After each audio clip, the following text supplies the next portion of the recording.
Hey guys, welcome back to a new video. I'm Stephanie West. I'm an LPC here in the state of Michigan. I want to give a simplistic analogy. Now, it's not intended to be oversimplistic, but I've run this through with clients and it tends to be something that's really kind of thought-provoking for them. And that's what I want to invite into your world as well, your understanding. And that is everyone has a place. Everyone has gifts, everyone has talents, everyone has offerings. And if you don't take the time to figure out what yours are, then you can go around comparing yourself to others. You can go around kind of with the supposed tos and the shoulds, and you're not living out what your value is, what your purpose is, what your gifts actually are. And so one of my favorite understandings, and I have to remind a lot of clients of this, is kind of that juxtaposition, the juxtaposition between like humility and pride. And people worry about going out and being confident in what they do. And so one of the things we talk about, a favorite definition of humility for me, is from Dr. Henry Cloud. He says humility is not being less than you are and not being more than you are. So we know not to be prideful, right? Being more than you are. You don't go out and put on a show and pretend you're something you're not. But you also don't go out and put on a show and pretend you're less than you are. Imagine if, J.R.R. Tolkien walks into the room here. I think those are the right initials. I might have been wrong there. But, and I realize they might not be around anymore, but let's say they walk into the room here and I say, tell me about your life as a prolific author. And Tolkien's like, I'm not that good. In fact, I would say I'm mediocre at best. I'm actually maybe even quite terrible. That's not accurate.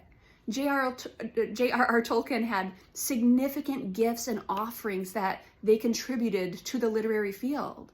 And in as much as we have like blockbuster sellers, decades later as an homage to the work that they've done. So for them to come in and say, no, I'm just not good. I'm not very good at that. I wouldn't trust that sort of reflection. That's not honest reflection.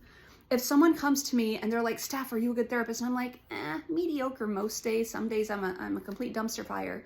Number one, they're not going to trust me. Number two, it's not accurate. I've put in time, effort, intentionality to lay a foundation of being really good at what I do. And it's not prideful to say that. It's not prideful to ask you to trust me because I've put in the work. And at some point, if you've put in the work and you've cultivated your skill set and you're living within your purpose and meaning, we need to step forward in confidence in that. And so as I was working with a client the other week, we're talking about, she was a violinist once upon a time. And I said, imagine you're part of this orchestra. And you're part of a bigger ensemble. So maybe we have brass in there and we have drums in there. We have clarinets in there. We have, the flutes and the violins, and you're all working together. Are you better than the flutes? Are you more important than the drummer? Are you a bigger deal than the clarinets? No. But you're a violinist. That's your role. And you're confident in that role because you've put in the time work, put in the work, you've practiced, and you're good at what you do. The other thing is if you've done all that work and you've put in the practice, you're not sitting there saying, I'm better than everyone. But you're also not saying like, I'm the dopiest violinist in all the land. I'm terrible at what I do. If that's true, get better. Put in time, put in practice, put in intentionality. But do not walk around as though you don't have gifts to contribute, as though you don't have talents that are custom made for the world around you if and when you tap into them. Humility says you're not more than you are. But don't walk into this world being less than you are. You've got to figure out what matters to you. You've got to figure out what your unique gifts are, what your talents are. And once you do and you harness that well, and you give it freely to the world around you, not for free, but give it freely, your life can change so drastically.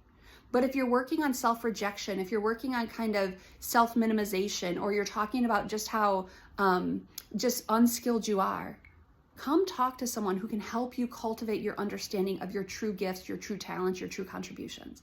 It matters so much because you have stuff to give and I have stuff to give. And every single one of us plays an integral part in the world around us if we're willing to step into that. And I want to encourage you to think of an orchestra. Think of all of the pieces that work together and collaborate to make a beautiful sound. That's what you're part of. But you got to figure out what's your instrument to play, what's your gift, what can you offer. Once you tap into that, my friends, life gets pretty exciting.